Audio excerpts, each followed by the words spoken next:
What does healing from sexual betrayal look like when the addict uses their spouse as a form or as a part of their acting out?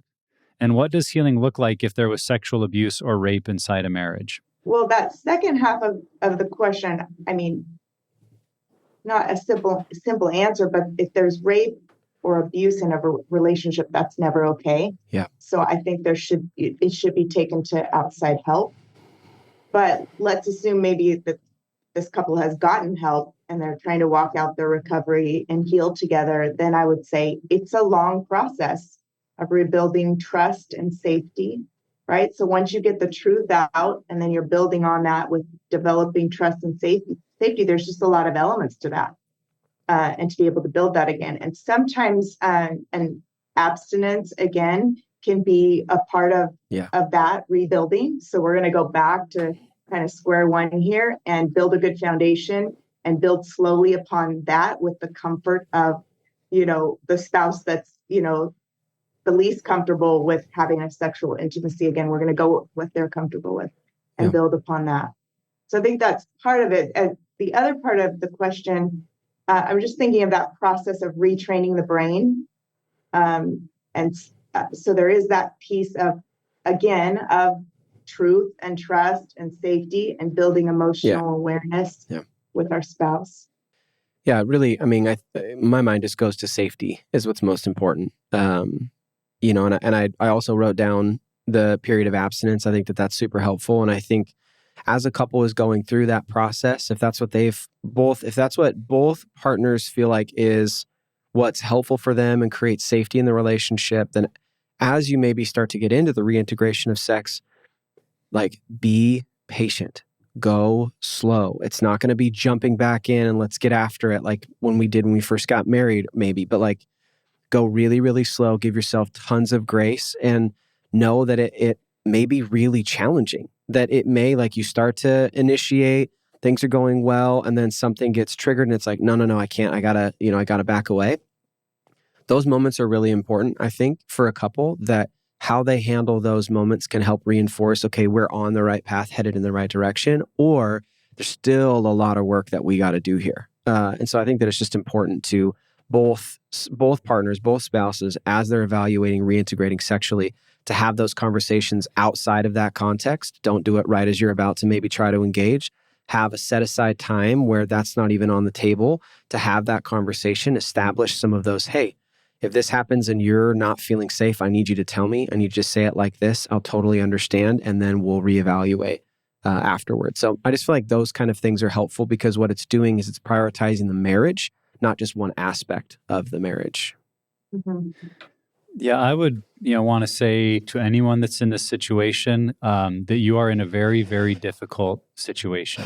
That it's like your pain has been amplified because not only have you discovered that your spouse has a sexual addiction or this kind of behavior, but that it's also been directly impacting what's been done to you and how it's been done. And I just think the emotional impact of that is going to be deep. And if you're grieving or hurting, like I understand, that's what I would expect if someone had to live through this. And so I just want to say, I'm sorry you're facing this, but that's also what would lead me to say, I really believe in these kind of instances that professional help is going to be a part of your process because it's going to be very difficult if it's just the two of you as a couple. Even if you're both in your own recovery group, it's going to be difficult for just the two of you to navigate alone. How do we re-engage sexually without some wisdom and expertise and guidance from an outside voice that can help you walk through.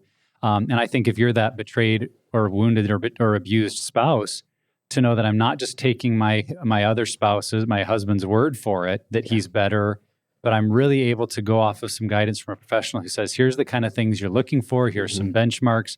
So I would say don't do it alone.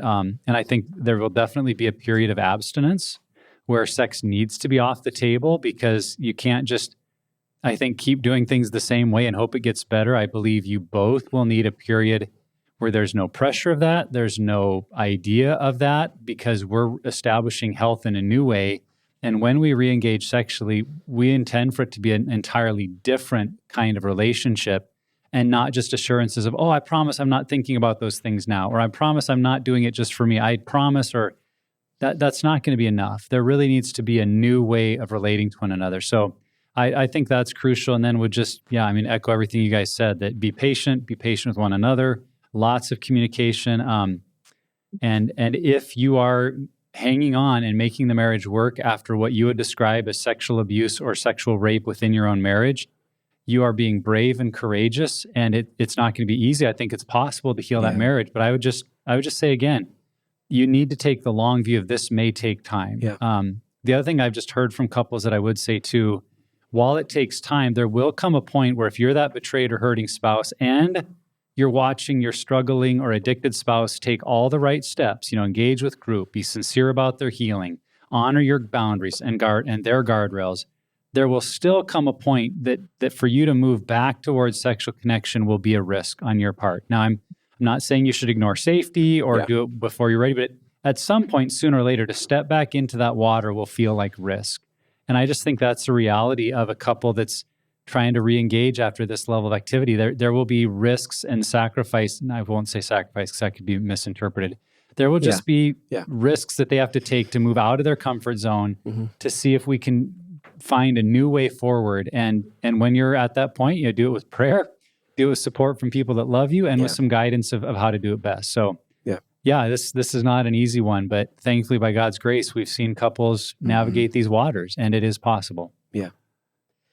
I think I would also, I feel like it's important to say this. I don't know if it gets said enough, but if it's at the point where your safety, that like your spouse who has abused you or rape was involved, isn't willing to do the work, like your safety is incredibly important. And that may mean exploring options about leaving the marriage, like what that looks like. And I know that there's a lot of, biblical stuff and theological perspectives that kind of carry on that. But we just want you to know that if this is your story and you are the partner who has experienced this, that your safety is extremely important and you should value that. Yeah.